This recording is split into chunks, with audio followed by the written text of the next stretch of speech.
Hey Alton, are you excited for Thanksgiving? Yes, you are. Look at your little scarf. Do you want to shake? Do you want to shake? Let's paw. Shake. Good boy. Okay, let's get you some breakfast. So I've been pretty consistent on a new morning routine for myself, and pretty much every morning what that consists of is I get up and I get Alton his breakfast, which is what I'm preparing now.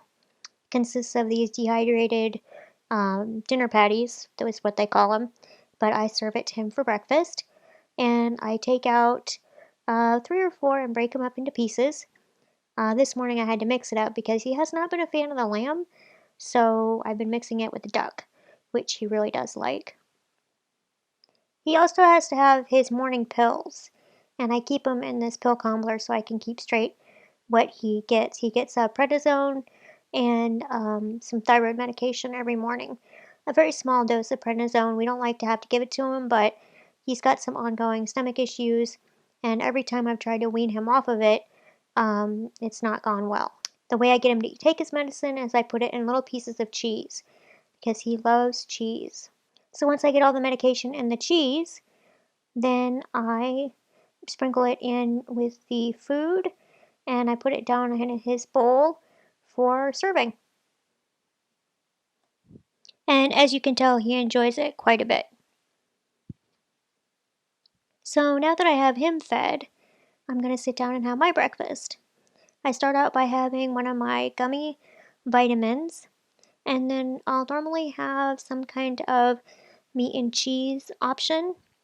For the longest time, I didn't eat breakfast, mostly because I didn't think I needed it.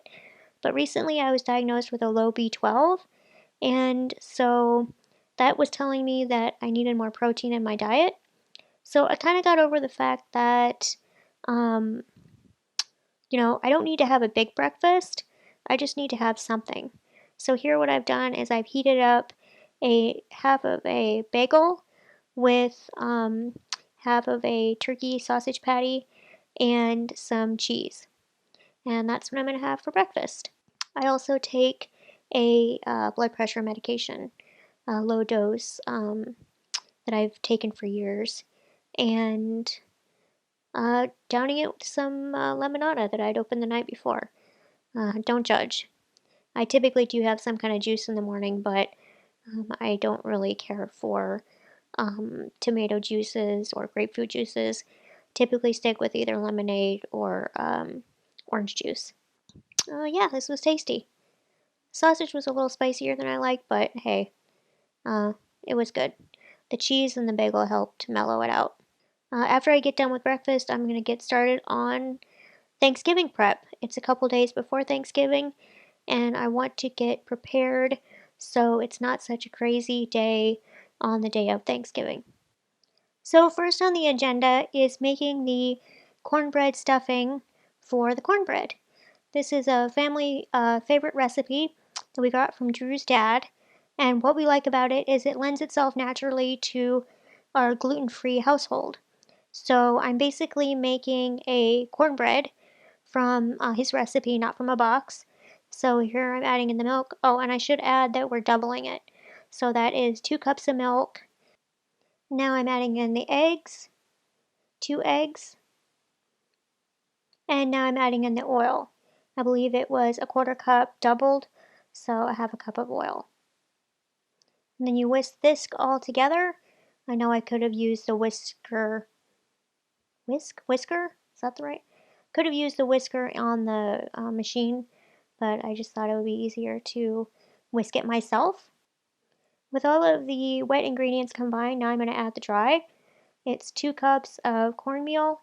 I used a coarser grain, followed by 1 cup of gluten-free baking flour. And yes, technically I should have mixed this in a separate bowl and sifted it together, but yeah, don't tell Drew's dad. I kind of cheated. Everything about this Thanksgiving was trying to do it as easy as possible and in as few of dishes as possible. See, there's the corn flour. Last but not least, you need to add baking powder. I think it was like 2 teaspoons. and then also some salt. Maybe again like 2 teaspoons of salt. And then you go ahead and mix that till it's thoroughly combined.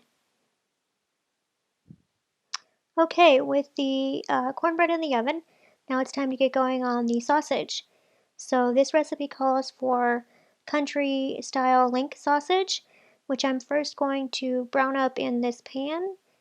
And I realized as I was doing this that I probably overstuffed the pan upon attempting to cook it all in one batch. So I ended up splitting it up. Also, they seem to have included some, I don't know, red pepper in with the sausage, which I don't know where that came from, but I assume it came from the deli case. We had our groceries delivered, so I just didn't worry about it. It was all getting cooked. So here I am checking the temperature of the sausage, and it was definitely cooked. I don't know if you can overcook sausage, maybe. I guess if you burn it.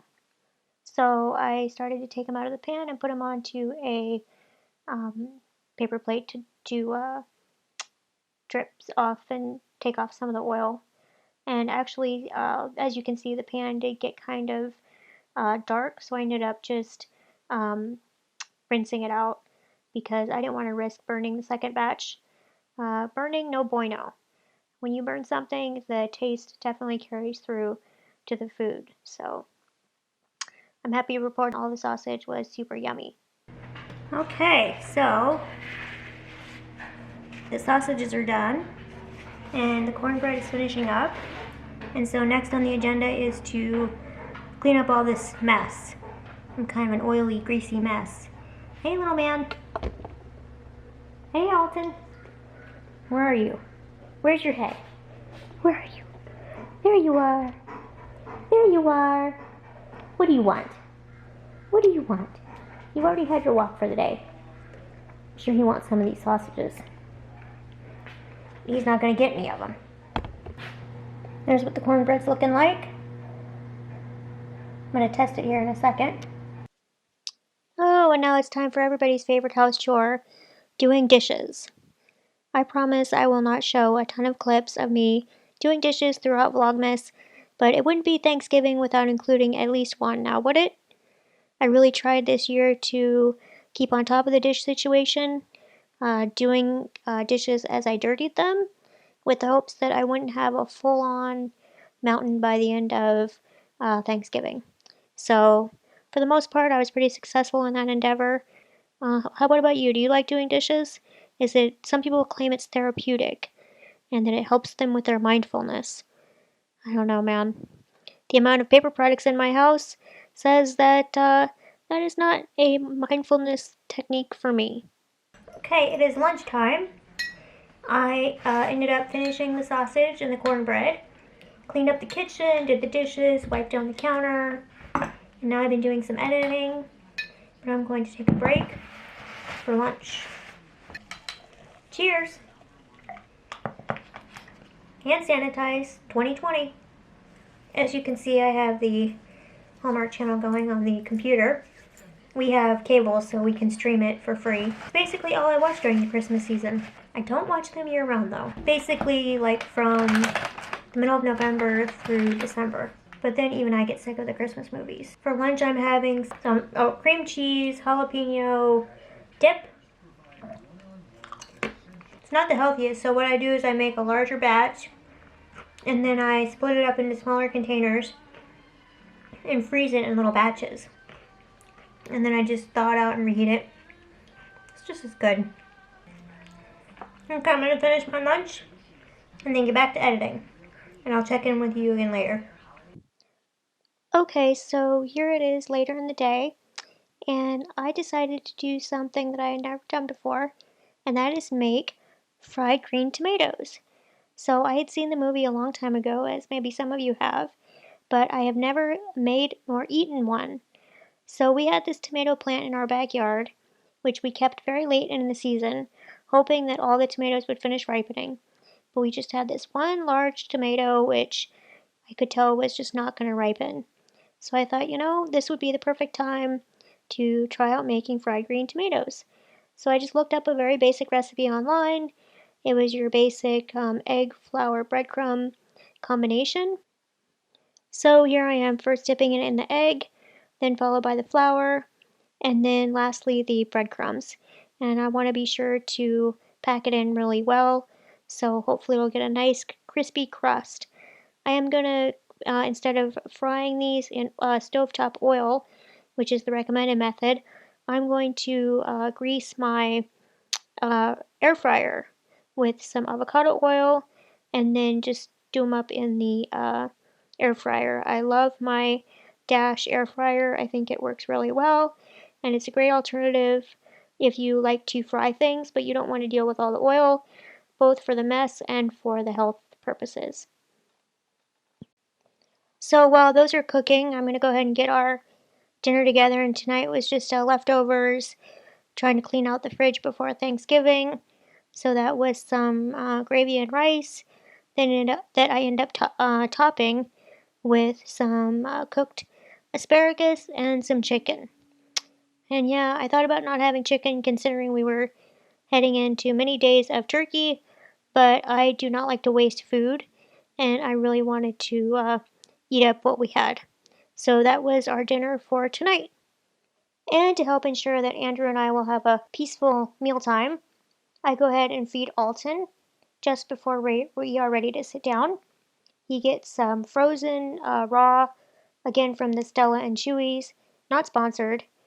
And in his dinner, we give him 2 coconut oil supplements and 2 omega-3 pet formula supplements. It really helps keep his skin condition in check and his coat nice and shiny. So he's not a big fan of pills. So what I have to end up doing is camouflaging them in canned easy cheese. Again, don't judge. I do what I gotta do. He really enjoys it, and I've tried putting the coconut oil just like on his food and not a pill form, and then he won't eat the dog food. We spend a lot every month on his food, and we love doing it because we love him, but I want him to eat it all and be happy about eating it. So if a little bit of cheese does that, then so be it. And here he's getting a little bit of an extra lick off my finger, which again, you don't see him minding. And with that, it's his dinner time. So it is now about 9 o'clock, and we are winding down for the evening. The fried green tomatoes turned out very well. I never had them before, so I didn't really know what to expect, but definitely got a nice crisp, and we're not overcooked, so yeah, I would say successful. I'll probably save this one so we didn't finish for a sandwich sometime this week. And with that, I'm going to sign off. Thank you for watching today. Hope you enjoyed it. I'm kind of experimenting with some new editing styles using voiceover and whatnot. Tomorrow is going to be another Thanksgiving prep. So yeah, the whole goal is to make the actual Thanksgiving day as stress-free or more relaxing than in years past. So I'm trying to do a lot more prep work. So yeah, thanks again for watching, and I'll see you tomorrow. Good night.